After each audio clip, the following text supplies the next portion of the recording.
Hey, it's Robert with Hush Performance, and welcome to another edition of At a Yard. This 98 Civic EX, it's going to have the D16Y8. This is the kind that you want, one that looked relatively stock. It looks like it had an intake tube in here, but everything else looks like it's there. The engine harness actually looks like it's in good shape too, so we're going to take this whole swap out. Chris right here is working on the ECU. That's some of the first things that you want to do when you come across something that you want. Make sure to grab the easy stuff first, like the gauge cluster is what he's getting, and he's getting the ECU. And make sure you post up. And it's very rare that I ever have help when I come to the junkyards, but today I do. And so he's gonna be working on that while I go scout. Now this is the most important and critical part, is if you know that you're coming to the yard for a certain vehicle, go to that one first, scout after. Make sure you secure what you came for first, because what's happened to me before is I'll see the car that I want, but then there's a brand new row and I'm gonna go scout there. Nothing's in the new row. I go back to the one that I want and somebody's already working on my vehicle. This was another vehicle that we wanted to come see. This right here is a 95 EX. We were hoping that we would get the ECU, but somebody got to it before us. This one's been out here for about 24 hours, and that's to be expected. But the engine's here, and I did find something kind of cool. It's got the stock engine, but it also has an intake also. But this intake, this one's like one of the name brands from way back in the day, and I think I'm going to take this just for nostalgic reason. This right here is a Weapon R intake, and I wouldn't be surprised that this was near $200 brand new back in the early 2000s.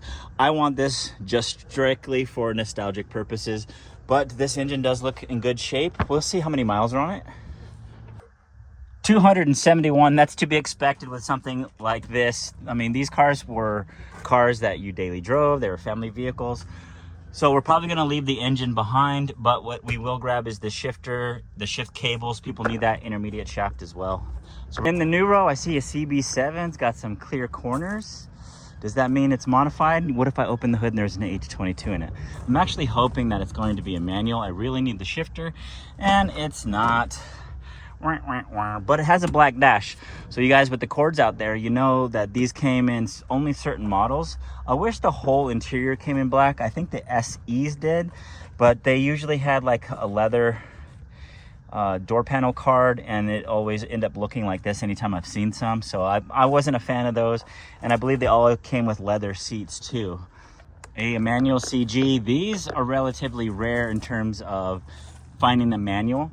We're gonna grab the intermediate shaft out of this. Those sell almost immediately. We're gonna grab the shifter and cables out of this as well. Looks like they're all in there.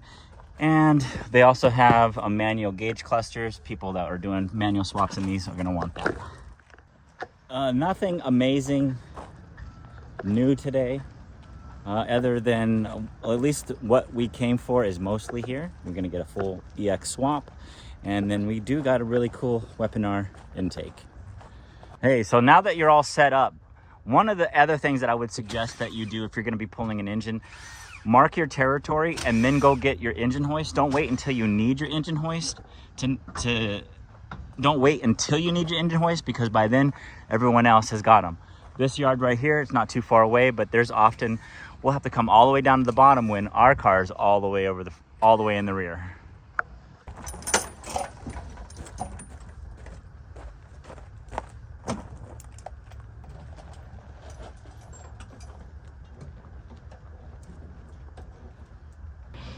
Doesn't look too bad. I think what we'll end up doing is, I think it's obvious, well, it seems obvious that we'd want to cut on the side that's smushed the most, but that actually might give us the most problem. That I'm not sure just yet, because it looks like if I cut this way, I'll be able to just open up a window and then expose most of the engine.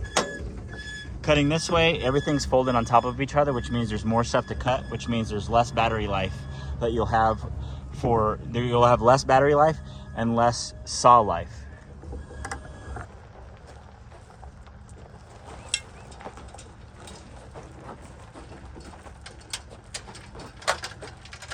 All right, so normally we're gonna start on the bottom of any vehicle that we're gonna pull the engine out of. The reason you do that is if you start on top, everything's gonna be leaking down on top of you while you're underneath of it. So we just do everything on the bottom. There's nothing that's gonna be dripping on us. Because we want the swap, we also want the shift linkage. And that was already here. Looks like he's got that exposed. We can actually drop it down, keeping the knob on there.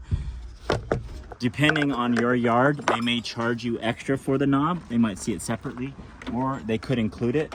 What we end up doing is we just keep it on the linkage until we go to check out, and that's when we find out whether they're gonna charge us for it or not. And then often I just don't end up paying the extra for the knob because it doesn't really help our retail end.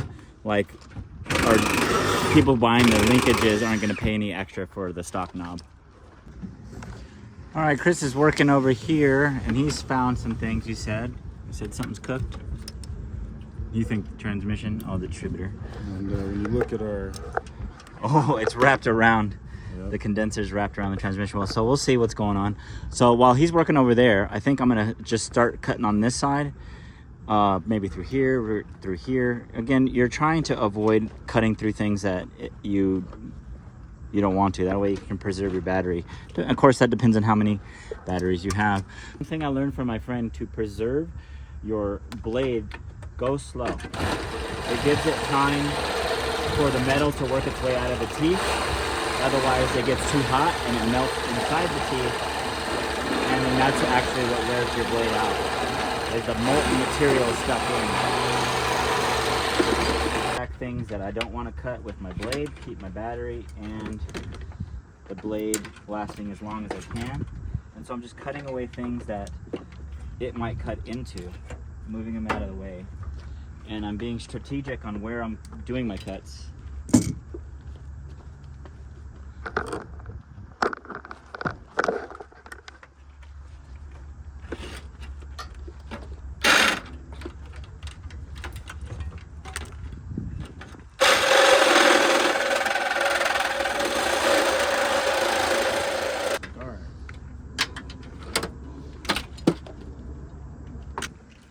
Now, this is an AC line. Chances are this is discharged, but sometimes I've gotten to them where I pulled a hose and it blew, and it blew refrigerant in my face. Don't be that guy.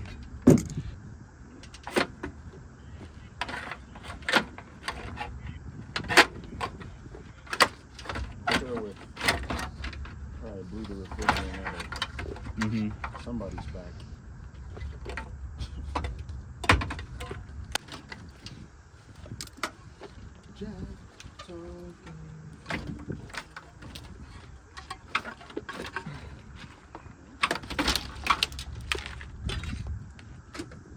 Alright, here's gonna reveal it.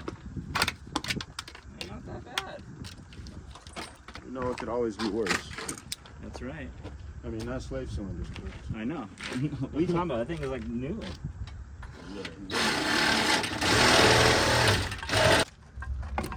So that's what we got. The line got pushed back, but it doesn't look like the slave got damaged. Look at that, the boot got torn a little bit. Huh. Not as bad as it could have been, that's for sure. And it is a D16Y8. And chances are this was running in the accident, being that it got a front end collision. Chances are the driver is what hit somebody or something. Miles this one had. 228. I mean, that's what you're going to expect out of these nowadays. You're not going to find one with low miles, and if you are, expect to pay some big bucks for it. Now, what makes these valuable for me is we're going to part this engine out. We're going to sell the cylinder head. People who want to build them are going to need that. The block, the crank, the transmission. We're going to open it up, see how bad it is, and if it's in decent condition, we'll put it back together and sell it whole. The ECU is going to sell for any of those that are doing a VTEC swap in their EK. The engine harness is also going to be valuable to anybody who's wanting to do that swap as well. We're going to keep the accessories on here. This yard doesn't charge a whole lot for accessories, and accessories means AC, compressor, and power steering pump. These are OEM guys that are going to want that are trying to put their car back together. So right over here we do have a mount that's attached to the transmission. To prove a little difficult, because we can't get to the front mounts, and this one is kind of wrapped around the crash right here. I'm not sure if I'm going to be able to get to that bolt either, so there's going to be a lot of cutting, I think, involved right here. And I'm deciding how I want to cut. Do I cut this? Is there less cutting if I take that off? Can I get that bolt right there out? It looks like I might be able to wheel a thread out, and if it does, it looks like maybe that won't be a problem anymore.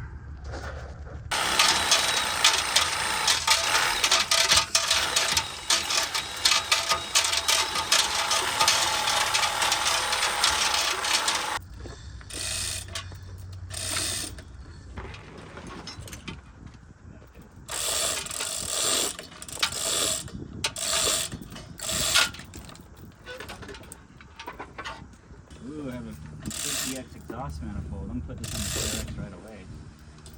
The 8891s have one downpipe. She got pushed in, and not in the good way. And it looks like we got cracked over here, but it doesn't look like it cracked into the casing. And to most, that's what matters. But people might not like that because it's cracked, so it'll be a hard sell. But somebody who really, really wants an EX transmission probably try to lowball me on this, which means I'll probably keep it. So when pulling this, keep all the accessories on. They're not gonna, depends on the yard. So we've got a broken distributor over here. Chances, I don't know that we're gonna find another EX in the yard. I thought I saw on one that was listed that was an automatic, and if that's the case, we'll grab that distributor, put it on here. We're gonna grab that rear transmission mount bracket. We'll put it back on the engine. And make sure you grab your rear T bracket also. Oh, that one right there. Put it back on the engine. Stuff like that, loose, they'll charge you for. Stuff like that on the engine, they may not. I'm just trying to get like you, man. All right, see? So this is how you're gonna keep things from getting lost. I always put all the tools back that I'm done using. I use only one tool at a time. I'm done using it, I put it back. Even my sockets, I disconnect them from the extensions. I disconnect them from the ratchets. I disconnect them from the impact guns. That way I can keep good inventory. I've lost a lot of tools, and just help yourself. You know, this stuff is expensive. Don't lose them. And more importantly, you need them. It's not until you go to use the tool that you think you have that you realize that's where you lost it.